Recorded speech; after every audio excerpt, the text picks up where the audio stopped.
It's Friday. It's a beautiful day outside. I should be at the park walking my dogs, maybe having a nice little picnic with a beautiful young woman, but instead I'm here to warn you guys about another complete psychopath that they're getting ready to release back out onto the streets. And no, I am not talking about the same psychopath that I just warned you guys about like a week ago. If you guys hadn't seen that video, up in Connecticut, they're getting ready to release the Bridgeport Cannibal, a guy that they literally caught at a cemetery feasting on the brains and eyeballs of someone that he just unalived. But now, in a totally unrelated chain of events, they're getting ready to release one of the Slender Man stabbers from a mental institution. And I did a little bit of background research on this woman, and boy, oh boy, she has not gotten any better. In fact, there are so many red flags and signs pointing towards the fact that she will be a complete and utter threat to society once they release her. But they're going to release her anyway. Now, if you do not remember the Slender Man case, it's a very weird case. It all basically has to do with a group of three friends, three young girls, two of which became obsessed with this online horror character, this creepypasta about this Slender Man figure that kind of like lived out in the woods and you had to make sacrifices to him. And he dealt with like the souls of like little kids and weird stuff. It was like this weird, I don't know how to put it, like a urban myth or something along those lines, an urban legend. It's something that originated online, and kids used to be all into it. They had the Slender Man, and they had like pickle fingers and a bunch of other weird stuff. I kind of loosely remember some of it. But back in the day, I think it was had to be like 11 or 12 years ago now, these two girls decided, hey, we're going to basically sacrifice our other friend to Slender Man. And they concocted all of these plans, and eventually they went out to the woods to play hide and seek, where they tried to kill their friend. I mean, a very scary story. In fact, let me just give you a tidbit of a backstory in case any of you all are unaware of this case. Don't worry, I'm not going to go into full detail, but just to give you an idea of what's happening here. Morgan and Peyton were childhood best friends from Waukesha, Wisconsin. They would later befriend fellow Waukesha resident Anissa, who would become particularly close to Morgan due to them living in the same apartment building and having a shared interest in creepypasta, including the popular fictional supernatural character Slender Man. While Peyton found it all horrifying.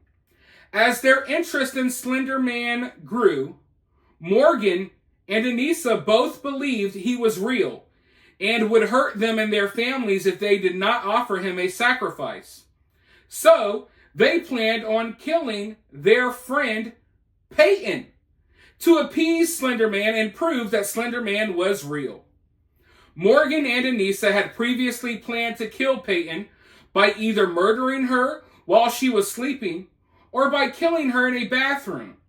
But they did not go through with either one of those plans, resulting in them coming up with a new plan to play hide and seek. Morgan, Anissa, and Peyton had been to a sleepover the night before the stabbing.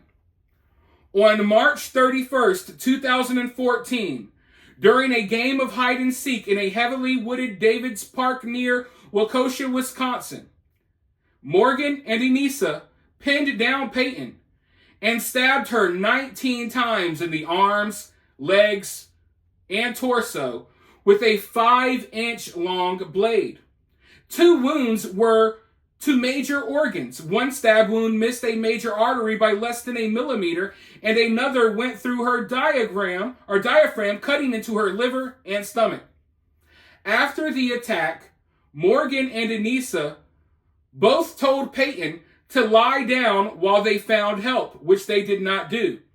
Afterwards, Peyton dragged herself to a nearby road where she was found by a cyclist who called emergency services. Surgeons operated for 6 hours to repair critical trauma to arteries, tissue in her torso, and abdomen. 5 hours after the attack, Morgan and Anissa were apprehended by police near a furniture store on Interstate 94, approximately 4.9 miles from the attack location. They were in possession of the knife used in the stabbing, which was found by police in a bag they carried. They said they were traveling to meet Slender Man at his home called Slender Mansion in some national forest about 200 miles from where they were apprehended. So those are just a few loose details surrounding this case. I would like to note that in the interrogations and stuff, Anissa, she showed regret. She showed guilt and sympathy, and it seemed as if she may have even kind of felt bad for what she did. Morgan, on the other hand, Morgan was very cold-blooded. If you ask me, I think Morgan was the ringleader of this. I think most of this was Morgan's idea. I think that she was the one that was more obsessed with Slender Man, more obsessed with the creepy, weird, dark stuff. And since this attack in 2014, Morgan has been in a mental institution.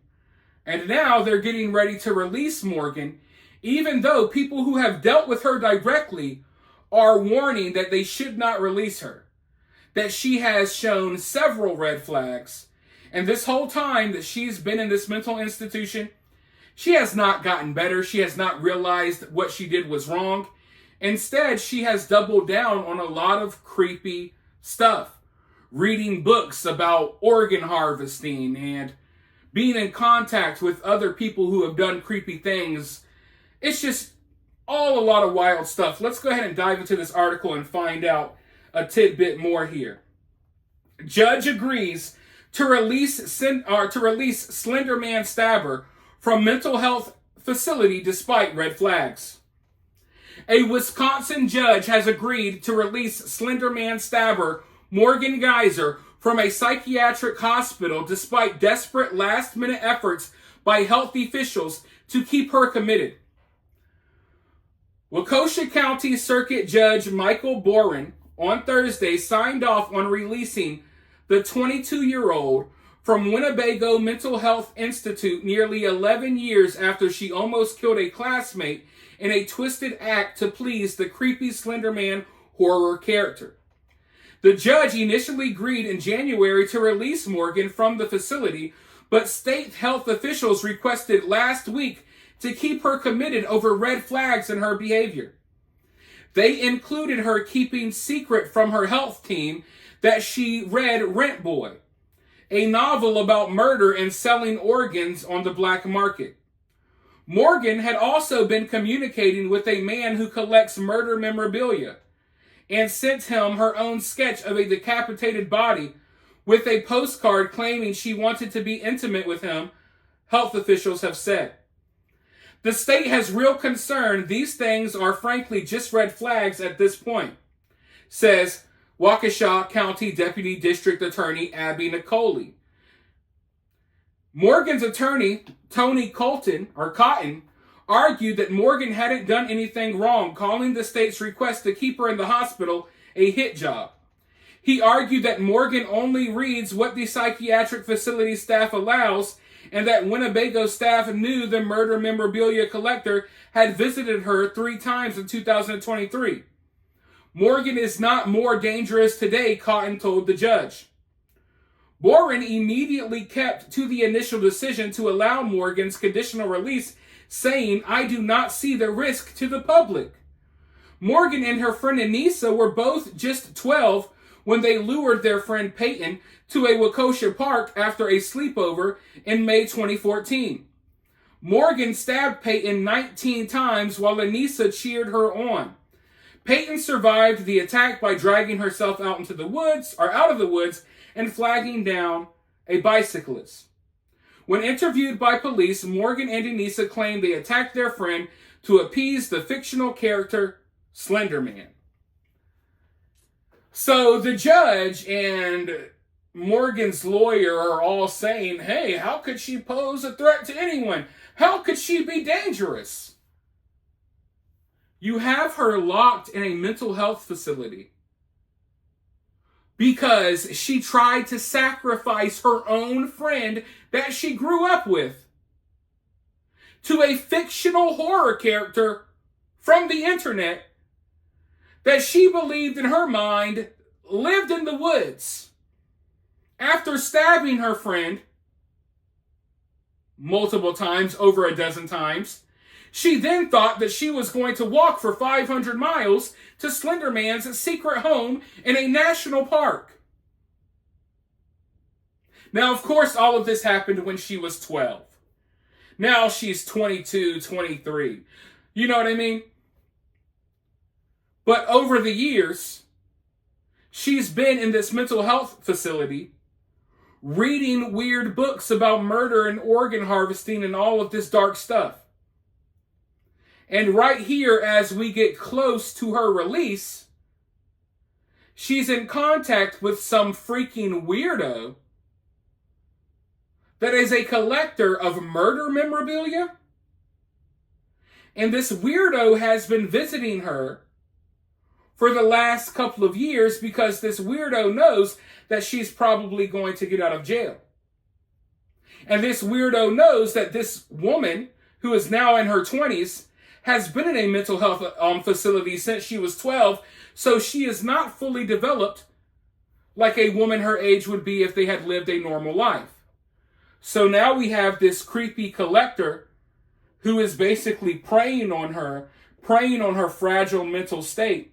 A creepy collector who's obsessed with death and murder, who is now forming a personal connection with this girl. What could go wrong when she gets out? You don't think these two weird individuals are going to be up to a whole lot of nasty, crazy nonsense? I mean, I'm a collector. I collect a lot of things. I can't imagine collecting murder memorabilia. What type of person do you have to be to do that? Let alone what type of person do you have to be to have some sort of interest in a girl, a little girl if you ask me, who is in a mental health institute for stabbing her friend because she believed in Slender Man. But there's sickos out there. And then even if you think in your mind that Morgan isn't capable of doing something crazy, even if you think that she's not a threat, which she is for sure, then the people who have grown interest in her, they're a threat. And who knows what these people are capable of. But you're not going to convince me that someone who collects murder memorabilia and visits killers and weirdos and creepos in mental health facilities, you're not going to convince me that that is a normal, stable person that is a productive member of our society.